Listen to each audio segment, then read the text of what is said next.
Halo guys, selamat datang di podcast random bareng aku. Ya, hari ini aku mau bahas sesuatu yang sering banget bikin aku maupun kalian kemarin ini pasti penasaran nih. Pernah gak sih kalian kalau lagi malam-malam tuh galau-galauan, terus pokoknya setnya vibes gitu deh. Terus pas buka Spotify, tiba-tiba di beranda kalian isinya lagu-lagu Taylor Swift yang All Too Well, Exile, Cardigan, terus lagunya Olivia Rodrigo yang Tighter, Dear, Trevor Listens, atau lagu-lagunya Nicki yang Back Burner, Ocean's Engines, sama Lost. Kayak kok ini aplikasi tahu banget ya kalau aku ini lagi jadi sad girl atau sad boy. Apakah HP kita itu menggunakan dukun? Jangan-jangan HP kita disadap? Oh ya, jawabannya itu gak dua-duanya guys. Jadi rahasianya itu ada di satu materi kuliah yang mungkin pas kuliah itu kita sering bikin ngantuk. Coba tebak apa guys? Benar banget, aljabar linear. Terusnya tentang konsep, vektor, dan dot product. Nah, hari ini aku mau jelasin tuh gimana aljabar linear itu bisa bikin Spotify atau Netflix itu bisa tahu banget tuh isi hati kita. Oke, pertama kita harus tahu dulu kalau komputer itu atau algoritma itu sebenarnya nggak paham bahasa atau perasaan manusia. Mereka tuh nggak tahu apa itu lagu galau atau lagu jedak-jeduk. Yang mereka tahu itu cuma angka. Jadi, cara Spotify atau Netflix kerja itu adalah dengan mengubah karakteristik lagu atau film tadi menjadi sebuah vektor.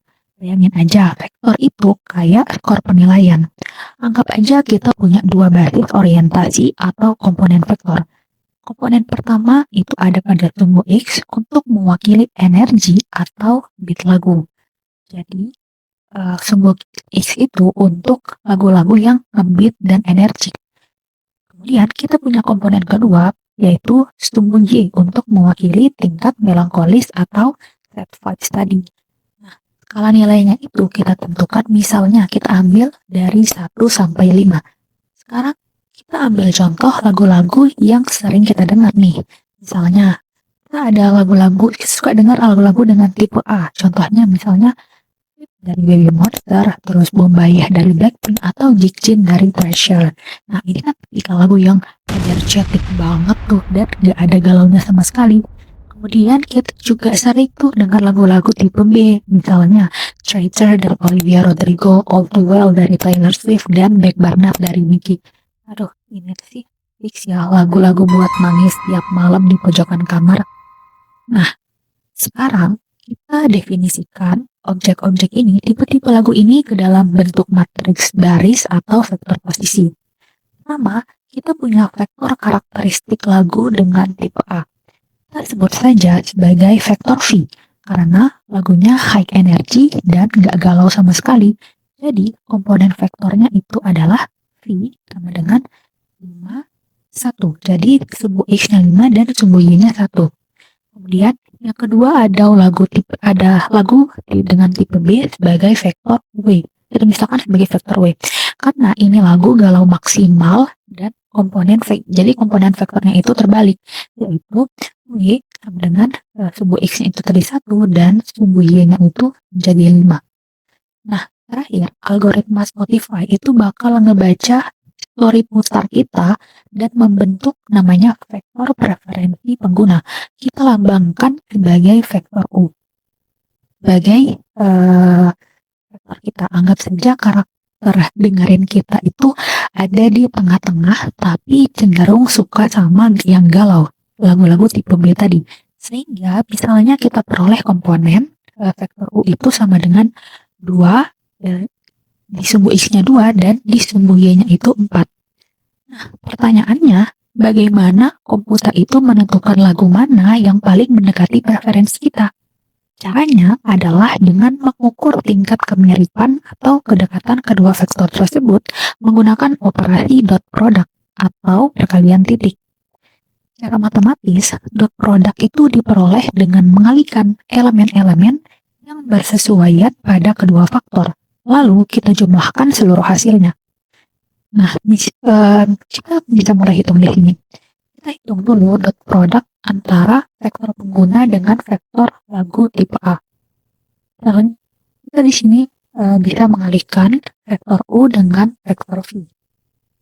Ini kita vektor U1 dikali V1 kemudian dijumlahkan dengan U2 dikali V2. Kemudian kita dapatkan U1 itu 2, kemudian V1 itu 5, kemudian dijumlahkan U2 itu 4, dikali dengan V2 itu 1. Kita dapatkan hasilnya 10 ditambah 4 sama dengan 14. Jadi, untuk vektor lagu tipe A itu kita dapatkan 14. Nah, sekarang kita dapatkan dengan hasil dot product antara vektor pengguna dengan vektor lagu tipe B. Kita kalikan vektor U dengan vektor W, sama dengan vektor U dikali vektor W ditambah vektor U2 dikali vektor W2. Kemudian kita dapatkan U1-nya 2 dikali W1 itu 1, kemudian dijumlahkan U2-nya itu 4 dikali W2-nya itu 5. Kita dapatkan hasil 2 ditambah 20 sama dengan 22. Jadi hasil dari vektor lagu tipe B itu adalah 22. Cara teori aljabar ini ya, semakin besar nilai hasil dot produknya, berarti sudut yang terbentuk antara kedua vektor itu semakin kecil. Yang artinya kedua vektor tersebut semakin searah alias semakin mirip.